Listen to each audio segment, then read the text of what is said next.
I was just like giving you the thing because got wrapped up in my kind of headlines and everything. So welcome to Talking Niagara, everybody, with me, Peter Giblett, and with me this morning, as for the little while, is going to be Mike Cushman. Thank you, Mike. How are you this morning, Mike? Good, a little bit tired, but good. We're ready to go. Are your bones aching? Yeah, the humidity and the storm coming in always causes a little extra pain, right? I was going to say, we're going to have a big one coming tonight. There's the hurricane heading from Texas, isn't there? What's Yes, it called? Hurricane Beryl hit ground in Texas, and it's heading our way. yeah, and those low pressure systems will cause anybody that get migraines to have a headache too. Yeah. Yeah. I broke my ankle, when I was like 22, 23. Now you're a living Um, barometer. and and yeah, for many years, well, in fact, until I utilized magnetic soles to actually help my ankles, you know, rehabilitate my ankles. I found that several years later. Until I utilized that, I used to be exactly that. I'd be in the office and I'd be saying to people, "It's going to rain today, lunchtime. Beautiful sunshine outside." Yeah. And I'd say to the people go out at 12 o'clock, still beautiful sunshine. I'd say, "You got your umbrella?" They look at me as if I'm like a mental case. Yeah. Well, I And when remember they my come in, grandmother doing the same thing. My grandmother always used to tell you when it's going to rain. yeah, when they come back in, they come in drenched in, and they say, and they look at you and say, "How did you know?" I said, "My ankle throbs. It goes like this. Yeah. I know when the rain's coming." Oh, yeah. you know, weird, eh? Expansion and contraction. We underestimate what it does, right? Yeah. Oh yeah. No, this I wouldn't underestimate if somebody. I don't get those same feelings anymore because because the use of the magnetics solved my ankle problem. Made a difference, Mhm. eh? Made a heck of a difference. I don't get those feelings anymore. So good morning to Chris Simone from YouTube.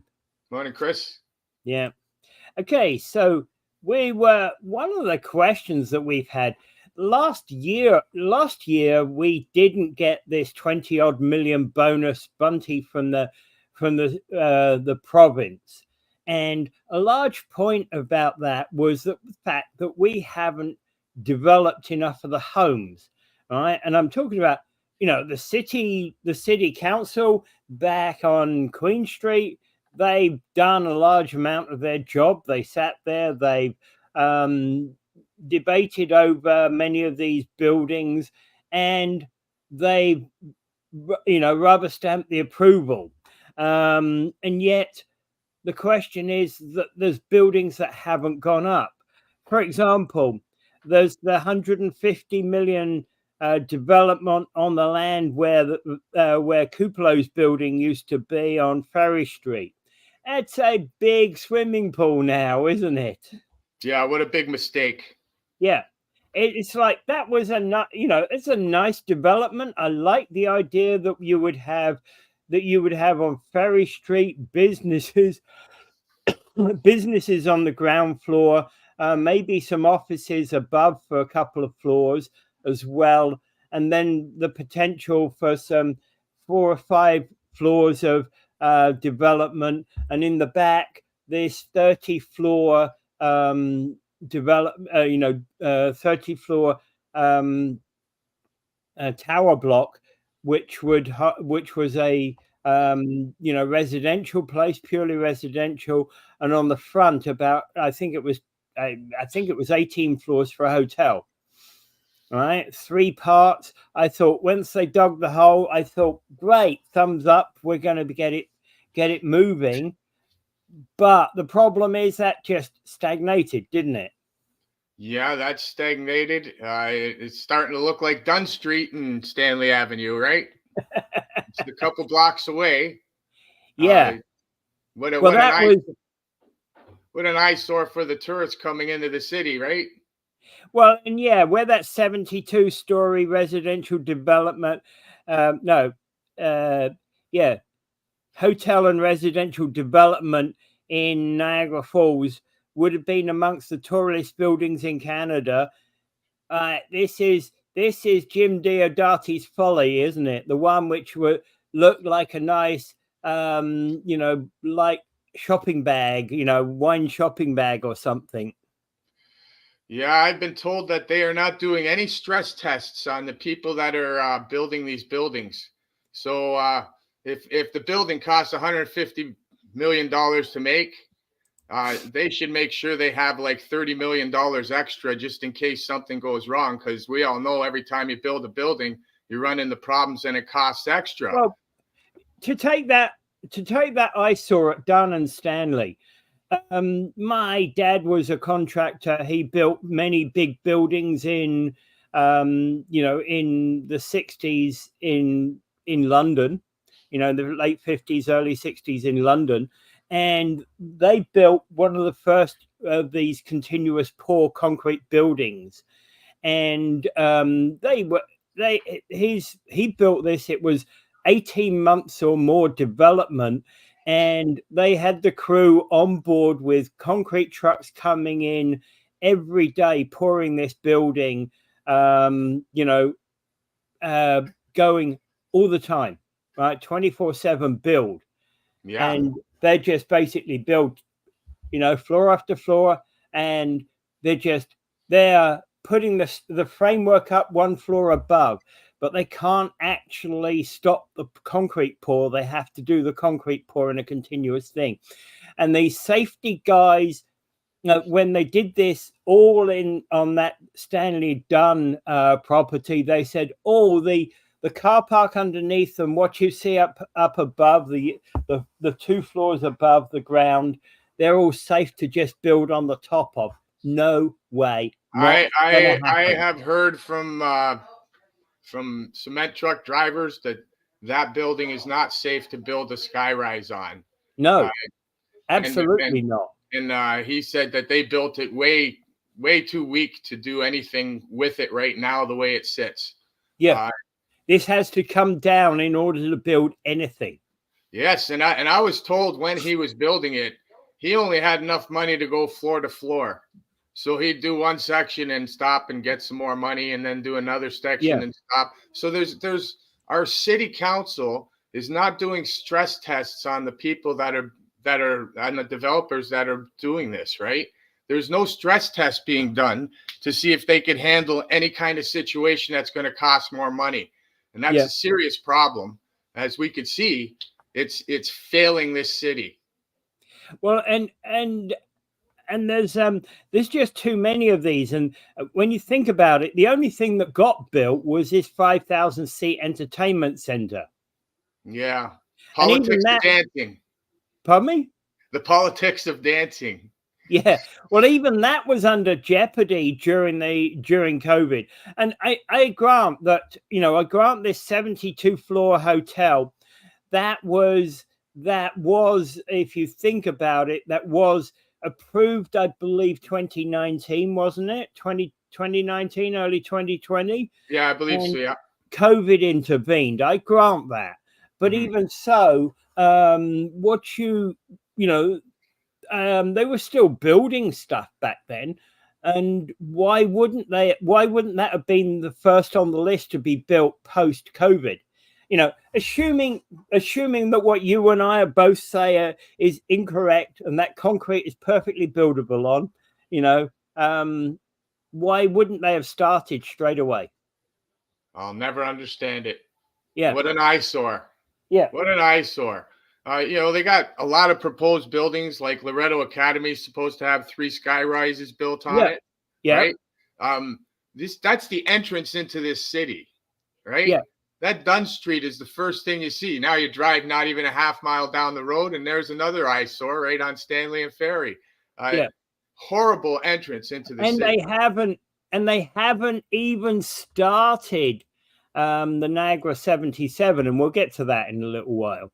Yeah. Right.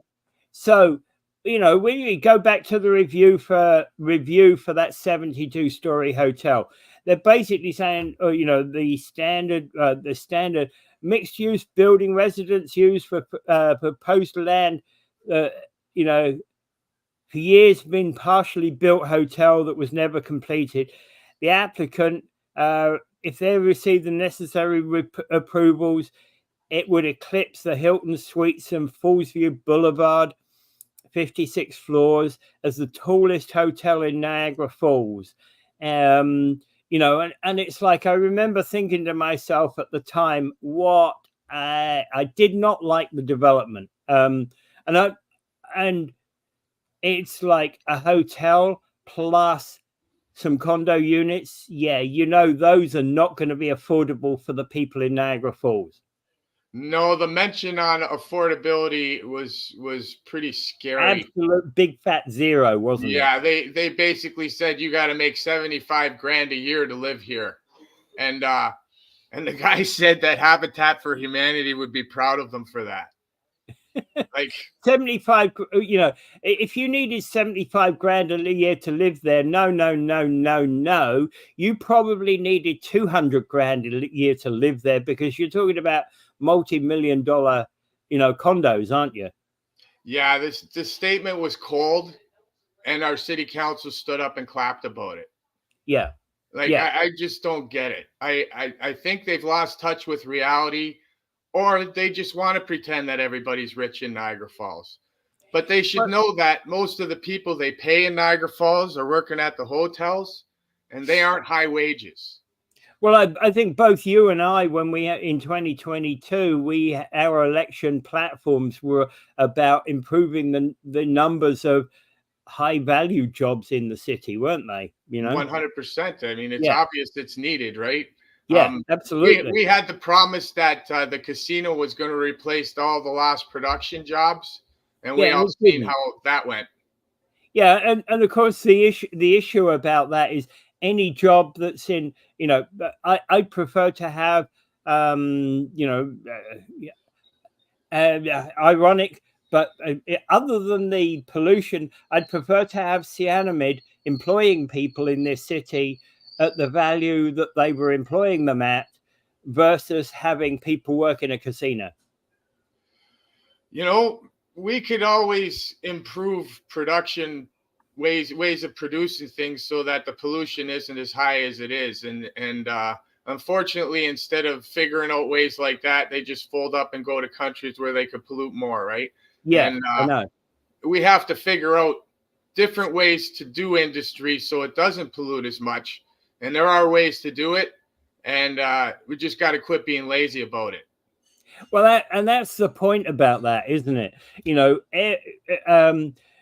Dave has talked about many of the places that he's worked on where they actually have, in those chimneys, they have clean scrubbers, active scrubbers that deal with scrubbing the air. The thing about those scrubbers in those chimneys is you have to close the production down for a few days every year in order to clean the scrubbers.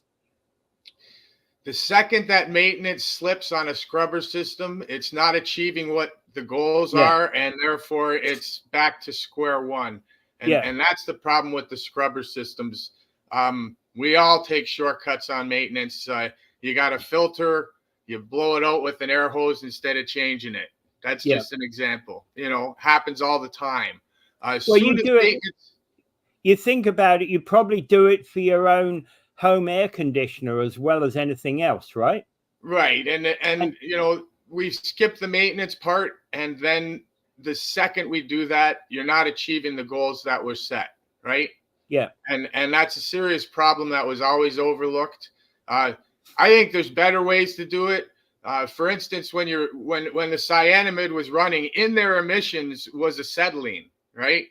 Now you could take that acetylene out and use it. Yeah.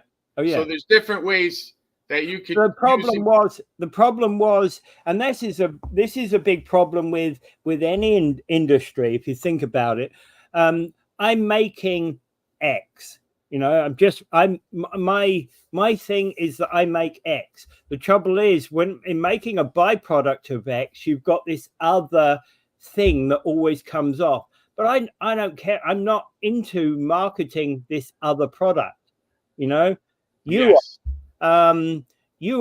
you keep coming to me and saying, look, hey, you've got tons of this stuff every week coming off as a byproduct of what you're making.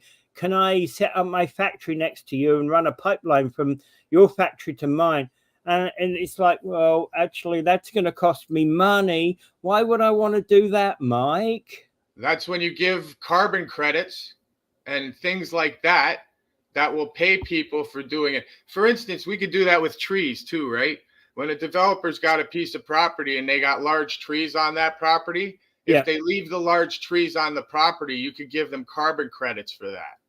And you could pay them for that and make people want to do it. The only way you're going to get people to change is by figuring out finances, right? Let's face it, the bottom line is the dollar. So finances is the only way.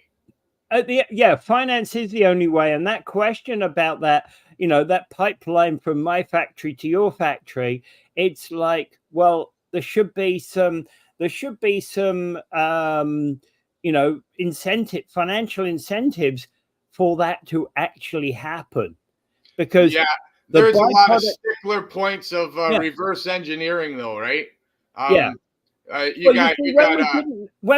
didn't know that my byproduct was usable elsewhere, it's fine me throwing it away, right? Yes. But when I know that my byproduct is usable elsewhere, isn't it socially irresponsible of me to, what I should be saying is, sure, Mike, let's share building a pipeline from my factory to yours.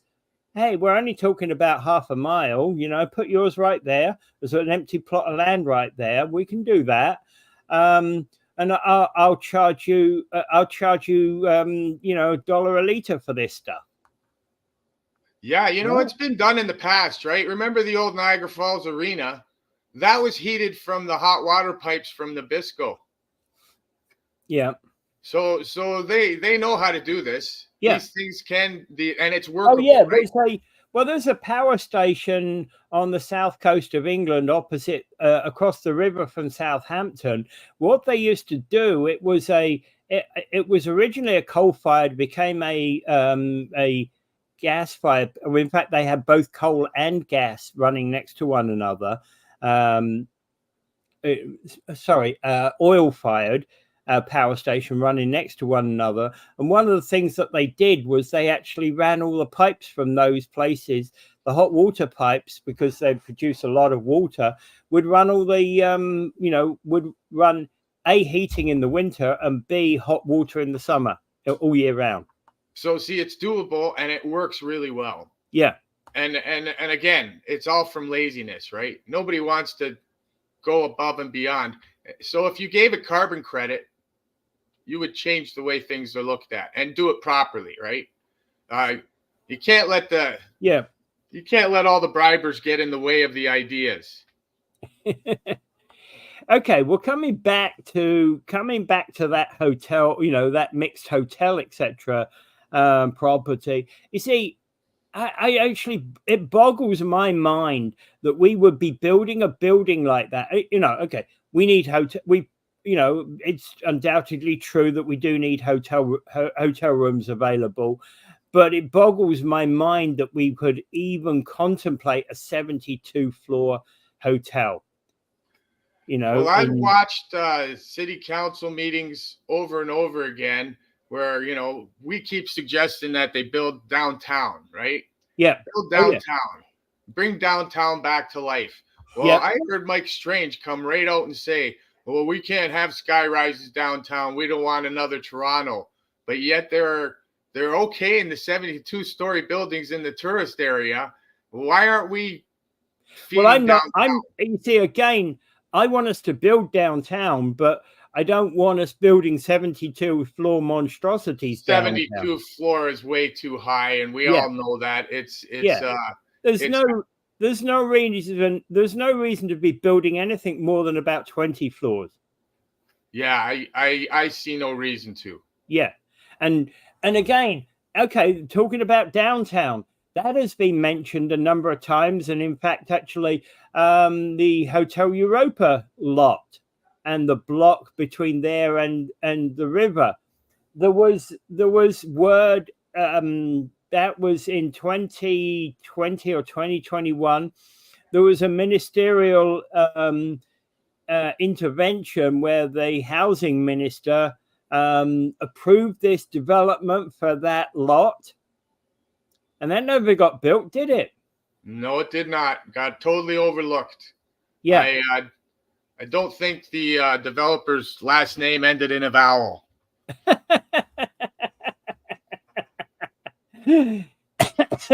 Are we indicating that there's some cultural misappropriation going on, sir? Possibly. Yeah. Yeah. I heard that the Chippewa swimming hole, they Okay. they underestimated the water table, and the water table's higher as you're getting closer to the water, so they dug down to make the foundations of the building in the basements, and the water came in and destroyed all the concrete work they did. Well, okay, Chris Simone is talking about Chippewa eyesore. Tried to ride the housing boom, and then the group of investors just disappeared. No accountability because the group is diversified, so not too bad a loss for any individual group, any individual investor. Yeah, So again, they didn't do any stress tests. yeah. And I in fact, actually, that's exactly it. And this is one of the reasons why, when it comes to building projects, developers put, if you're building one of the, let's say the 72 floor one, they probably would have put in there like a $5 to $10 million deposit on the city to ensure that they got the work done. If the work is done, that $5 to $10 million is released back to the developer. But of course, one of the changes that has happened at Queen's Park has been that there's you don't charge developers anymore. That's a huge problem too. I asked the city several months ago how much money is the city losing on this idea, and they have no idea. They could not tell me the numbers at all. So that's a very disturbing fact that we still today don't know what this is doing and how much more it's costing us. There's nobody at City Hall that will admit how much money we're losing on that idea. And that whole concept, you see, if you think about it, you're putting up a $100 million deposit, $100 million building, surely $10 million deposit to the city as a token of good faith that we are building this thing, right? And if you think about it, that $10 million, portion of that $10 million is going to pay for the connection of waterworks and the digging ups of the roads and that kind of stuff that has to be done for any building in order to connect it to the to the power grid, to the wastewater grid, to the and building new traffic lights if new traffic lights are required. But to take into consideration that building and its environment, that's going to cost money. And in fact, a large amount about what that would be is that will cost the city money. So what that deposit money is doing is actually helping the city pay for that part of the budget. So when they come back at the end of the thing with the nice new shiny building, the city's basically giving the money back, which is what it should be doing, right? Yeah, but I don't understand how they could move forward when they don't know how much money they are losing. Yeah. I mean, accounting wise, you can't go through a process and be blind. I just don't understand accounting wise how they're doing this. Yeah. Okay, so Randy West makes the point that how do you underestimate what you core sampling is designed to reveal, right? Do they do the core sampling? That's a big question. I know from experience that a lot of the sampling is done by the developers, and it's not trustworthy information. And I'll give you, for instance, when they were doing the tunnel for the hydro project, um, they only tested once every kilometer. And when they started to drill, there was the top part of the hole was shale, the bottom part was hard rock, and they were going through cutters like crazy because they only did a test every kilometer when they should have did way more testing. Yeah. So it's just an example of when we leave the testing in the hands of the private sector and they police themselves, they're not doing things properly. Yeah, and actually that's it. This comes down to what I was talking about with government, whatever level, setting standards and policing how those standards are run. Well, we have a situation right now at the Welland River that's showing you how poorly the MECP is policing things, and it's a disgrace. And I'll tell you right now, the MECP was down at the Welland River yesterday. I already told them where the source is for the oil sheen. They still have not dammed that area at all. They're going to go there today and dam. So they allowed the oil to flow another extra day while they were doing sampling, instead of taking the advice from people that have done the homework for them and shown them exactly where it's coming from. So the policing part of our government is gone. I think that Ontario is almost a third world country within Canada because of the gutting that Doug Ford has done. And actually, Laurie in Parliament makes this question. So our firefighters can't support a 72-floor building. They don't have the equipment. The one saving grace about that 72-floor building is it had a swimming pool at about floor 60 or something. So if there was a fire up there, at least they could kind of smash the swimming pool. It's a very frightening thing when you think about that, right? Can our fire department defend a fire that happens in some of these sky rises? Are what they happens in for it? some of the best of these sky rises that happen like that is that they actually have water tanks in the roof that are designed to have a cascade system in them. Right. But of course that doesn't work if you're talking about electrical fire. I was going to say, we all know that systems fail, and we all know that emergencies happen that are unexpected. That's why they're called emergencies, and we have to be prepared to take care of something if we build it. You would think. Yeah. Okay. So Randy West says, under my specific inquiry, Laurie Lococo absolutely has assured me that the fire marshal deemed they were fully capable and equipped. I presume that was in response to what Laurie said about not capable of dealing with 72-floor building. Right. So, okay. So the other one that was done was the condos and hotel towers with heights of 32, 42, and 52 floors around the current Loretto Academy on Stanley Avenue. Again, not happened. It hasn't happened, has it? I don't even think they want to open that ground up. You know, I've heard a lot of history on Loretto Academy, and I've heard there's a lot of babies buried there.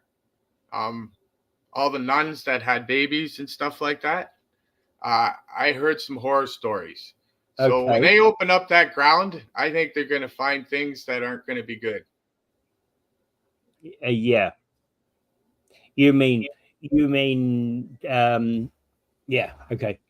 that just based upon what you said, and that may just be rumor, but rumor usually has its basis upon truth somewhere down the line, doesn't it?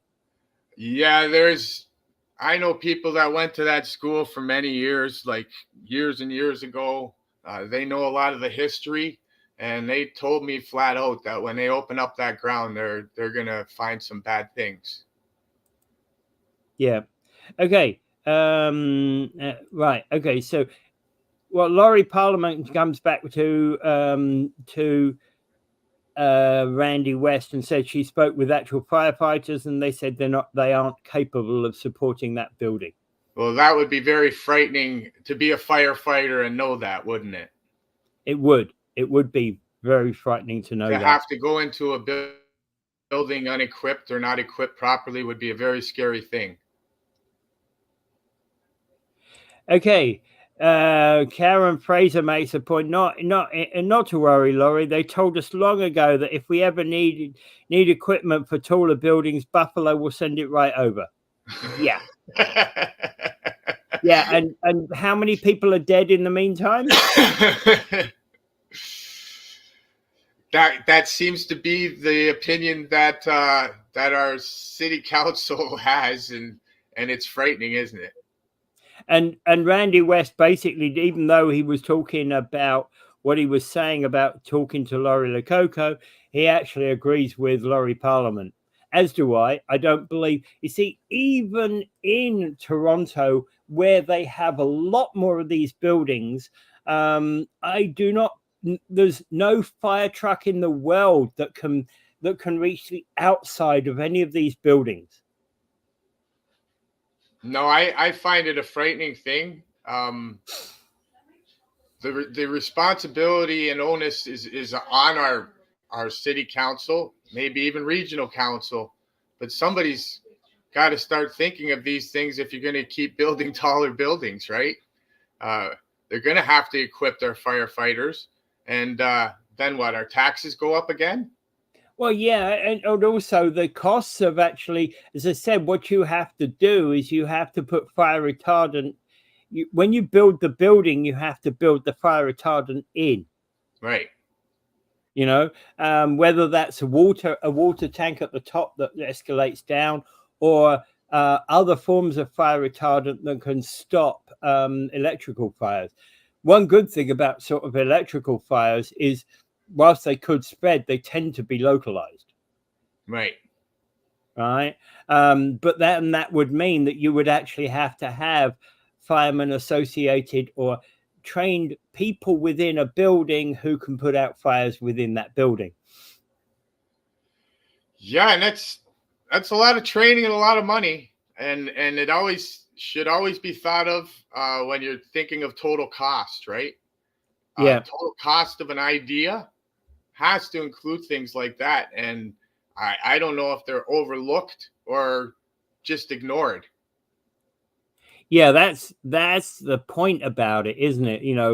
Do we really, do we really know about the safety of this stuff?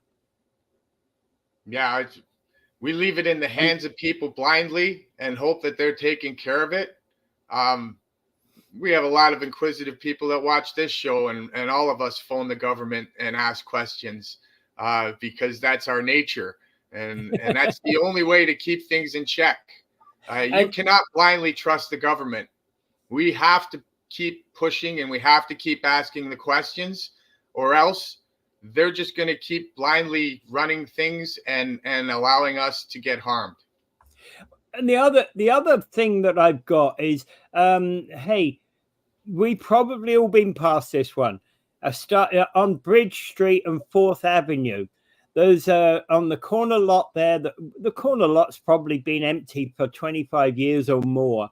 It was started, and it's now 18 months since they've done any work on these eyesore of property. So they've basically got 3 houses that have been started, where clearly the developer has run out of money, and now you've got 3 eyesores on the street. Gary Wilkins did a video of this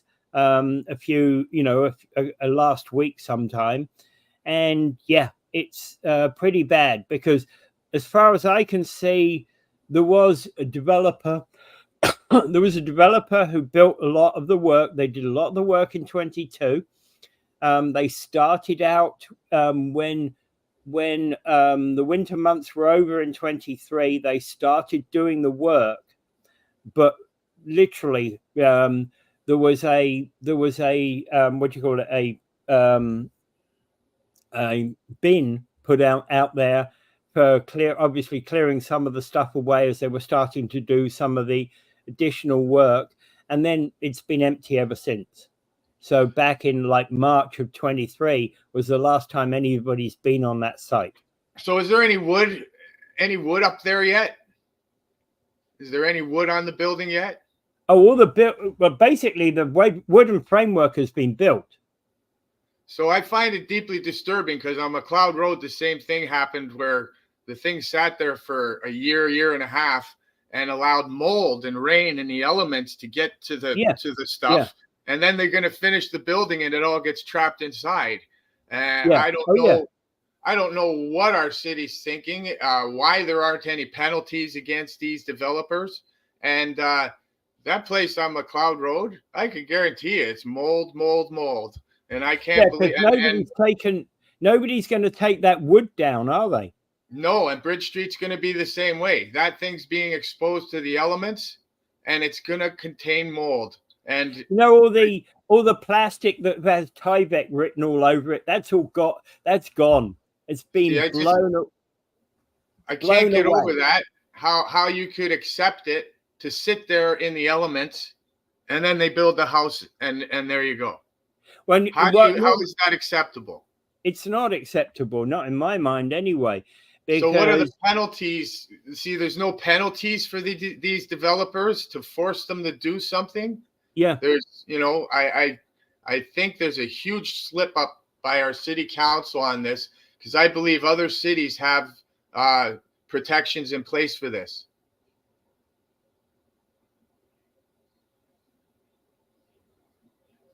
Yeah. Well, protections in place is what matters the most. And, how many other I know the Bridge Street one because it's local to me and I see it multiple times a week, right? I don't know the other ones in and around the city, but I know there are some. I've seen them. We encounter them all the time. As you say, the ones on McLeod, yes, I remember those. And now they're they look lovely on the outside, don't they? Yeah, I fear for the people that are going to live in those places, man. Yeah. That was exposed to the elements for a very long time. And now they're closing it in. It's a very frightening thing. Yeah, and the fact that you've now got a nice shiny facade doesn't mean to say that the stuff isn't an absolute wreck underneath. Yeah, I don't understand how they falls all over it, right? I don't understand how anybody that invested into that didn't take their money out when they saw it sitting there doing nothing. I hear that the guy that's building the 72-story building that stopped, he ran out of money, but he started to depend on people that are going to buy a condo there to get the money. Yeah. That's the wrong way to do it. And if our city council is allowing people to do it that way, I'm going to build a building for you, but first I got to get the money from the people that are going to live there. There's always a certain element of you getting your money from them, right? Because I've seen it in numerous places where, for example, there was a brand new development of like 300 or 400 homes in an area, a whole park, a whole area where there's a new subdevelopment, new streets, new everything. And yes, they're selling you, hey, Mike, you can move into this brand new home in 3 years guaranteed. All you need to do is put $10,000 down, type thing. But I'm bundling all those $10,000 together in order to part pay for that work. And sure, I prioritize on your home, but when it comes to a home in a neighborhood, yes, I can prioritize on your home and get it built, even though the rest of the development's not built, because now I know I've got money coming in because I've sold it to you for $1 million. Hey, that's great. That means I've got $1 million. Now I can do more work with. But when that comes to That's great on a street type project where you're buying a townhouse in a complex. That's not so. It doesn't work though when you've got when you're buying unit four on floor 62. No, but You that's can't how move these in guys. there, can you? That's how these guys are doing it, and I don't understand. Like, again, when there's no vetting process, there's no stress test, and this is the way they're allowing them to do it, then they walk away and leave a hole in the ground. Yeah. Well, yeah. I think it's worse to leave. I think it's worse to leave a hole in the ground than not build anything at all. 100%. Right. Because, for example, that one at Stanley and Ferry, the one at the boathouse out in Chippewa, they're eyesores for God knows how long, until we get a reasonable developer that's going to actually set them right. How long is that going to take? Yeah, exactly. How long is that going to take? Well, how long has it been with the Stanley and Dunn building? That was a folly that never happened back in 2001, I believe. It was partway built when September 11 happened, right?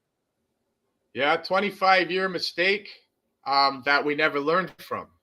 Yeah. That's the kicker. That should be left there to learn from. But they didn't even learn from it. Yeah. Well, that's the key. That's the kicker about it. Is like you're not even learning from your own mistake. I agree that probably a 30 to 40 to 50 floor hotel might be nice on that area, but you have to remove the pre-existing concrete. Yeah. Right. Okay. So Victor Peterangelo has announced several times on camera that the city exactly does have the ability to go after properties and developers, and yet they never do. Right. Okay. So yes, our city council seems to have the opinion that they cannot touch private property. It's out of their hands. And but there are penalties available because basically, well, aside from anything else, it's a breach of building code, right? It's a breach of fire code. It's also breaches any number of municipal bylaws about property standards, right? If it's not built. Yeah, there's so many different things they could address, and they're just sitting on their hands. Yeah, and that's that's a big problem. And okay, so Randy West says last inspection of the boathouse property in the city was November of 22. Okay, so a breach in building permit can occur at 1 year of no production. Yes, absolutely. Yeah, I forgot about that one. You're absolutely right. Thank you for reminding me, Randy. Yeah. But do they enforce it? Yeah, and that's exactly the question. I don't think they're enforcing their own bylaws because they have the opinion of private property is not of their problem. Well, yeah, and that's part of they know who owns the land, right? They absolutely know who owns the land. They know who the developer is because the developer came to the city to get the places developed, right? So in order to build it, they must know who is, who's responsible. They got to get on their backs and basically be, and be after these guys. Yeah, I wonder how many bylaw enforcement officers they have. I bet you they're so short-staffed that the guy's overwhelmed. Well, and hey, probably they are short-staffed, and what they're probably doing, Mike, is going around looking at all those illegal Airbnbs that you're reporting to them. Yeah, we got them busy doing that, but but then of course they're writing out tickets to people who are coming straight to my office, and I'm defending them.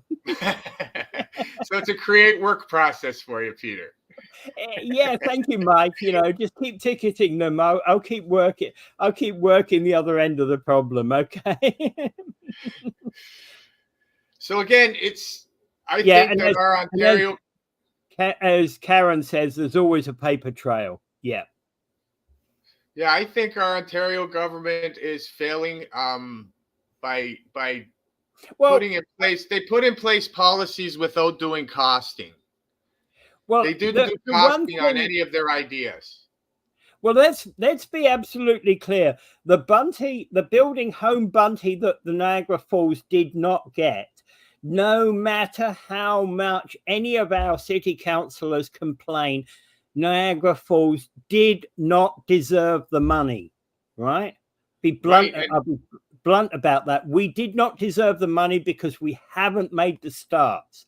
It's fanciful putting all these nice structures up there, but unless you put bricks in the ground, you're not building homes. You're not solving the problem. And they didn't get any money from the feds in that program either, right? Yeah, Because absolutely. They didn't meet the criteria, and the criteria was to build homes in a place where it's right along the routes of transit and everything else. Yep. Instead, they just appease their developers and make as much money as they can by doing detached homes and not worrying about anything else. Well, and even you see, actually, when you go up to Calogero area, which because of the closure of the 405, I have done a few times, there's still developments going on there. But of course, those are the developments are never going to go wrong. Well, they're built on a dump. I mean, Calagiro's estate is built on a dump. Don't tell them that. Don't tell them that, sir. they should know that. But it's built on an old dump. And I would never build a house there. But you want to go build $1 million house there, you go ahead. Yeah. And the point being is that how many of these, I have to say, like as I said, the Fourth Avenue and Bridge Street houses that are just that just seem to me like woodwork shells, right? In fact, I feel like doing with those ones as a service to our neighborhood, right? Is just hire a bulldozer and bulldoze the frigging lot of them. Or the old way that they do on Dunn Street is just burn it down.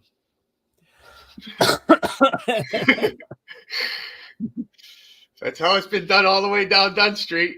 Every piece of property that seems to be built up, the house burns down. Just it's a mystery. Well, yeah, but you see, it would be socially more responsible to take the thing down and start again than it would be to continue where they currently are.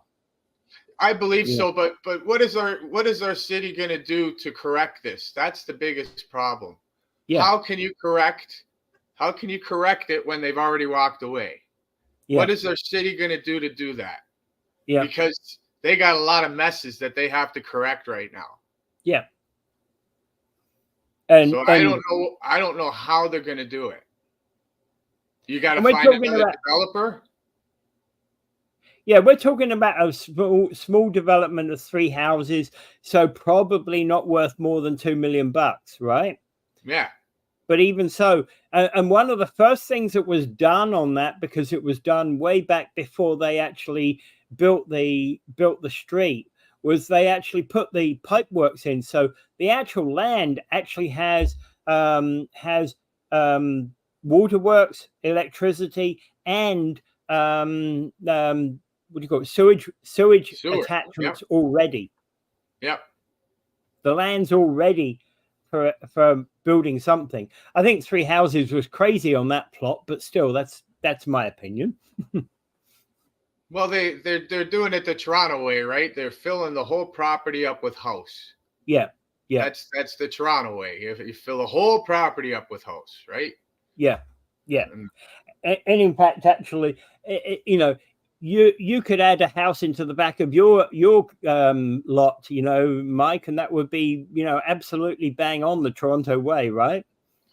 yeah, that's Yeah, the Ford take your government wants us. Ford government wants us to build garages and put the old people in them. Well, in fact, actually, with my lot, which is a little bit bigger than yours, it's like I could actually build, you know, I could actually build and separate, for example, my basement to have that as a basement apartment, and I could build another lot in the garden, you know, an ADU in the garden. Right. It's all legal under the current scheme, but yeah, it's like I just think that's crazy. I think that's utterly crazy way to do It's it. not. It's not the answer to our problem. That's for sure. It isn't. No, and it, you know, and it isn't the answer to our problem, and we're still missing the point, right? We're still missing the point. What the hell has happened to all these affordable homes? You know, and then we've got that joke, you know, we got that joke. Yeah, we're building affordable homes under $2,400.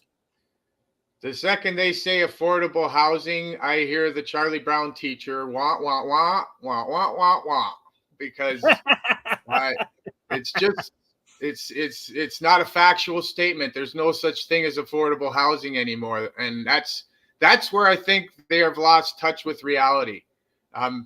For them to even use that word, you know, they aren't paying attention to what they're doing to the people.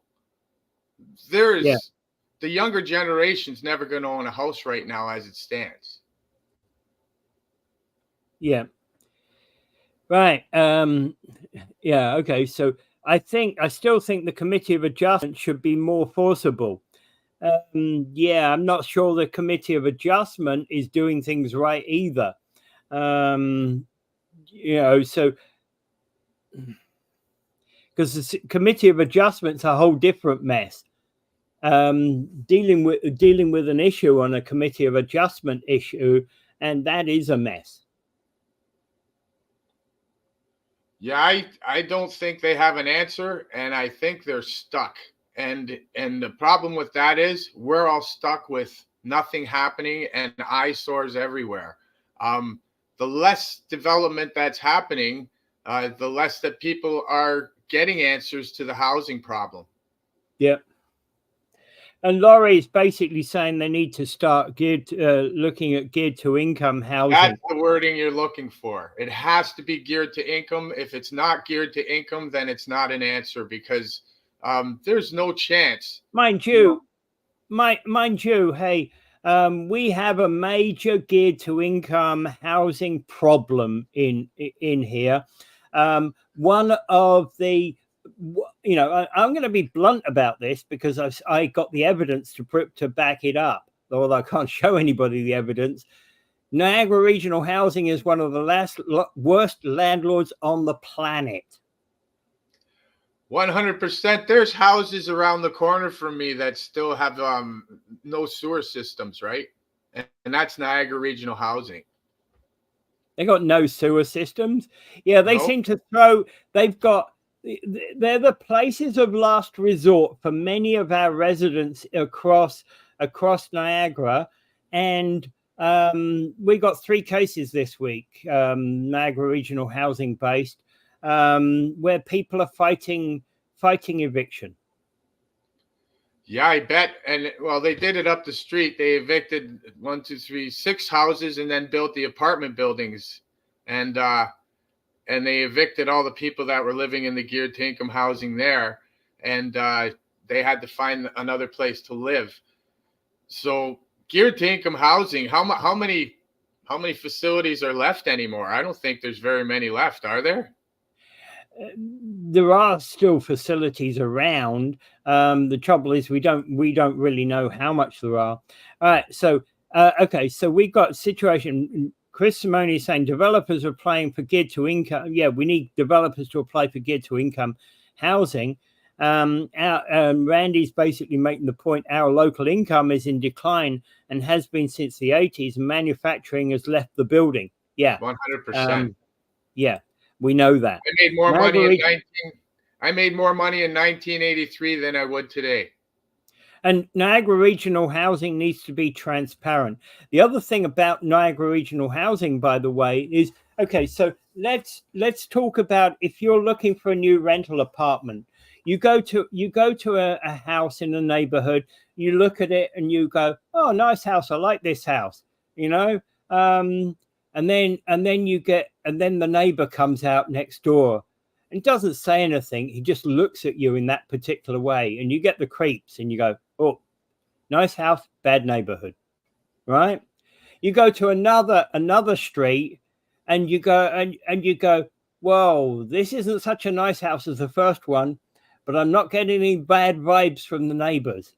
I'm going to get this one," right? You go to Niagara Regional Housing, that choice is not available. You've got one house to choose from, otherwise you're at the bottom of the list. Yeah, right? It's a tough situation to be in. And I don't think there's very many houses left for geared income housing either, right? Yeah. Okay, so Randy West also said, how do you build what people can never afford? Speculators have bought up all available development lands and are holding on to what isn't coming anytime soon. Yeah, and that's part of the problem, is that the longer a piece of land is, if I'm holding on to a piece of land that I bought for $1 million and I can't make $10 million profit out of it, then of course I'm not going to develop on it, am I? And furthermore, I'm not going to sell it to somebody else, not unless I can make 2 million out of it. Yep, we got a real estate gold mine rush that's just crushing our society, and I think that they should have corrected it when it happened, and now that they haven't corrected it, they are stuck in a horrible cycle. Yeah. Well, and this whole development, we've talked, that 72 floor Jim's Folly is kind of at the center of all of this. It's like we've stopped building, right? And okay, so we talked about the other day that brand new kind of prefabbed building, concrete pre-builds that they put into place at the church on McLeod, where they've got it done in days. Got done in days what would normally take years to build. Great, fantastic, right? That's the exception, not the rule. 1 out of 3 ain't bad, right? I thought this 1 out of 10 ain't bad, isn't it? Yeah, it's frightening. It's frightening thing, and I don't know what our city council is going to do about it, because the more stagnant properties that are happening, of course, the more the problem grows and less development is happening. So I don't know what they got to find some rich developers to take everything over. I don't know how they're going to fix it. Yeah, well, you see, here's the question. Do remember that Niagara 77 condos, the one on 5602 Robinson Street? It was being built, so this is a 77 floor building, and there's no parking there, by the way. No parking, hardly any parking whatsoever. But that's okay, because they're going to use the parking lot across Allen. What's the name of that road that runs alongside that? I can't remember. Allenberg, is it? Oh, I can't remember, but yeah, no. But that's okay, because you can use the parking lot across there under the power corridor. That's fine. Isn't it the same buyers that are building the Stanley one are the same ones doing the other one? That's a good question. I don't know. I think they're the same buyers. Oh, they are. Yes, there is a similarity. There's there's actually, okay, no, that's the models I'm and pretty renderings sure for they're that the same project. buyers, which is a frightening thing, because if they already walked from this one, how are we going to trust them to do the other one? Yeah, not going to happen. I Not think going it's to the same happen at all. buyers. I'm pretty sure it's the same buyers. Well, and what amuses me about this, they on their website they've got this fantastic building of this view of this new building smack in the middle of the picture, right? Beautiful. But they're forgetting the 72 floor hotel complex that's 2 blocks away. That's not on their building, and they forget the other one a block the other way. That's not on their view either. And of course, one of the things that I always look at when I see all these buildings is, what is the traffic impact? We are going You to know, be in total gridlock in 2 years. This city's going to be total to gridlock. There is no planning on traffic.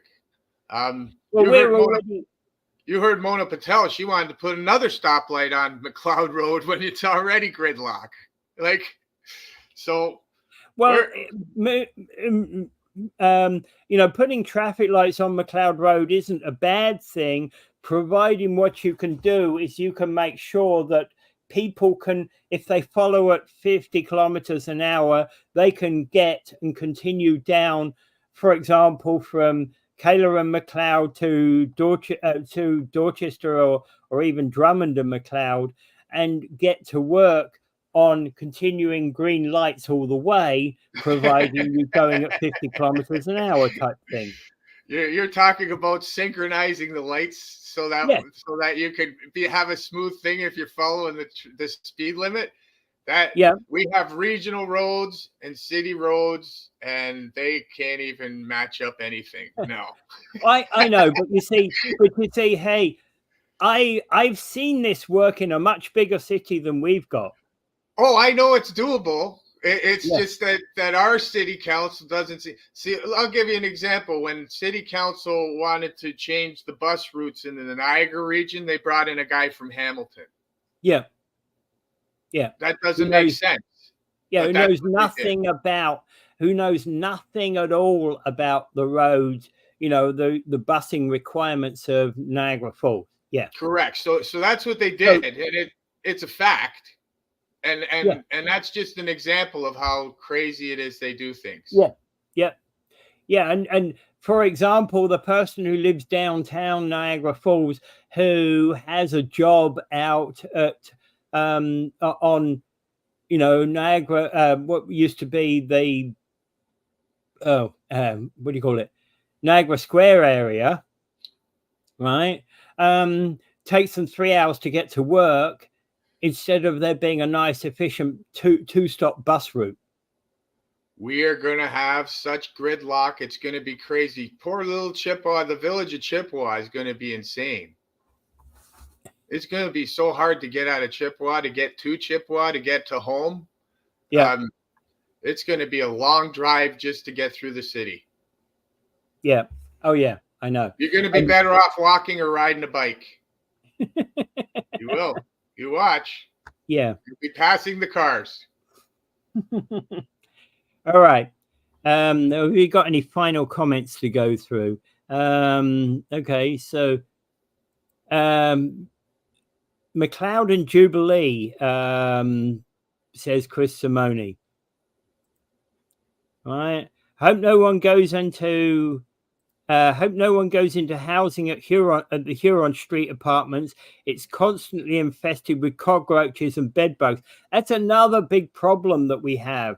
In fact, actually, Karen, the question about bed bugs and cockroaches is, when they infest buildings, essentially what the landlords need to do is to move the tenants out for a couple of weeks and basically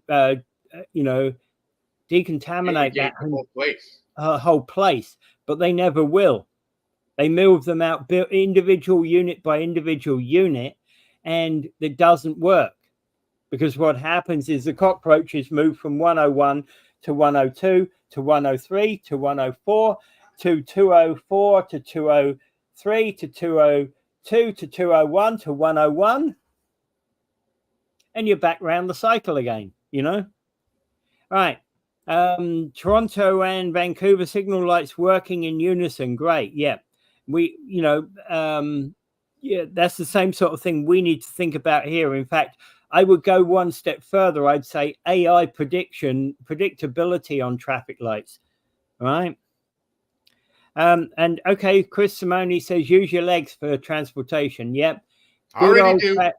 Good old fashioned Shanks's pony. Yep. That's my dad's favorite method of transport. Right. And yep, thanks for being here, Chris. We love you. All right. And Randy West saying we'll never solve any of our issues until we have leadership until we have the leadership that's capable. I agree. Right. 100%. You said not in there, but I think you mean is capable. Yeah. All right. And we're with you, Randy. We understand what you're saying, because basically it's one of the big problems that we have where you think about, and you know, one of the big problems we have is people who are just prepared to accept the status quo. We've not done anything to fix the problems we have in the city. Yeah. Right. We got to quit sitting on our hands, and we got to start forcing the issue. Yeah. Yeah. And I think that's where we kind of go, and we'll figure out, you know, that's more or less the end of the show for today. Yeah. Yeah, you're welcome, Randy. You have a great day as well. You know, we'll make these typos, right, when we do them, and we always do. Yeah, it's not until we hit enter that we suddenly realize, oops, that's in error. Yeah. Okay, well, thanks everybody for being here. Thanks, Mike. We'll come up with some different subjects for tomorrow. Okay. One of the things that I would like to talk about at some point is industrial injury, because I think that's still an issue. And I also would like to discuss some questions about where we are for our disabled people. It's a very big topic, and Canada has basically cast aside disabled people and left them to fend for themselves. Yeah. All right. And so we'll be bringing some of those topics up, and I'll, you know, I got some articles we can discuss, and you know, potential, you know, for discussion. All right. Okay. Thank you anyway, Mike, and thanks everybody for being here, and have a great day. Have a great day, Niagara.